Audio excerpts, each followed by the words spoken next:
So, The Sims 4 anniversary has rolled around the corner, and what better way to celebrate than with some good old-fashioned cynicism?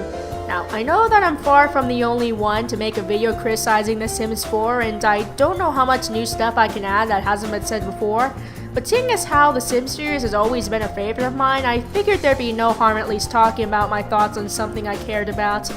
Also, I feel like I should say that this video is not meant to say that anyone that likes Sims 4 is stupid or has horrible taste in games or whatever.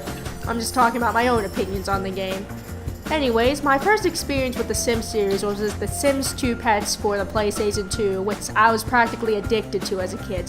However, what really got me interested in the series is finally playing it on the PC, aka the way it was intended to be played.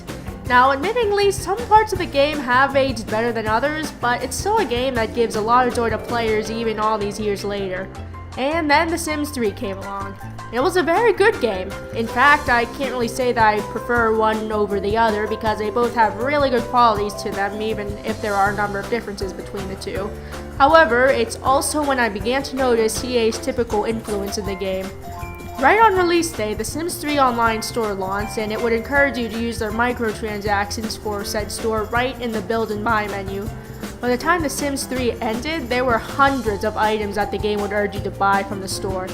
And that's on top of the $20 stuff packs that they periodically released.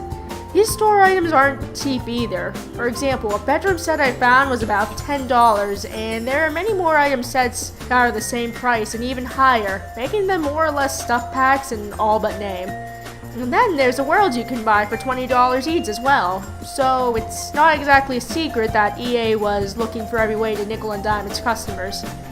And then The Sims 4. Ooh boy. First there was the fuss over the removal of the open world. While I admit that the open world in The Sims 3 could be a pain, I would have much rather have had them work on improving such a significant feature rather than just scrapping it altogether. Still, I wouldn't say that alone was a total deal breaker, because then there was the announcement that there was going to be no pools or toddlers at launch. Say that there was an outrage in the Sims fan base would be a massive understatement. Now, I know that they did eventually add in those features for free, but at the same time, if they were intended to be in the game for free the whole time, why wasn't the game pushed back a bit so they could have had them on launch day as well as giving them more time to further polish the game? That's why I would not be surprised one bit if they were planning to release them as DLC/expansion packs, but they knew that there would be way too much backlash if they did so. They didn't have a Sims 4 store, but seeing all of the stuff packs released so quickly, it hardly makes a difference. They also now have $20 game packs in addition to the traditional expansion packs, and it seems like they're trying to spread out game features as opposed to just putting the features of a game pack into a bigger expansion pack, such as the Dine Out pack being its own separate game pack when it could have easily fit in with the Get to Work expansion pack. Eventually, we even got DLC for DLC! For those that are unaware, not long after The Sims 4 Cats and Dogs was released, they released My First Pet Stuff, which was little more than reskinned clothes and furniture. The real kicker, however, was that the big draw of the pack was the addition of hamsters. Let me rephrase that. They took out a feature that was always a part of a $40 expansion pack and charged an extra $10 for it. Yeah, not even the staunchest defenders of The Sims 4 could defend this one. Even besides all the obvious nickel and diming, there were also a number of other things that disappointed me about The Sims 4, such as the worlds having very limited customability in comparison to previous games, being completely unable to create custom worlds, and the lack of a color wheel. Now, I don't think The Sims 4 is necessarily a bad game. In fact, I'd even say it's a pretty decent game. It's just that when you compare it to the progress of the series as a whole, it just feels like one step forward and two big steps back. So with that all said, how and why does EA get away with their less than savory business practices when it comes to one of their most profitable franchises? Well, I think that boils down to a couple of reasons.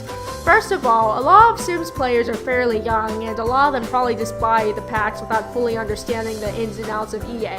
That or their parents/guardians will buy them while also not really knowing what's going on. And there's also a lot of, though definitely not all, Sims players that mostly play video games casually, as in they don't closely follow gaming trends or business practices and are just interested in a few games. Which is fine, no one has to be a big video game enthusiast to enjoy them. But at the same time, I would encourage people to think twice before shelling out the money for the next whatever pack. Another reason is that there really is no direct competition to the Sims series. Sure, there are other life simulation games like Animal Crossing or Tomodachi Life, but they aren't exactly direct equivalents to The Sims, such as, say, Stardew Valley to Harvest Moon or City Skylines to SimCity. So until someone comes along and makes a direct competition to The Sims, you're going to be stuck with EA if you want your life simulation fix.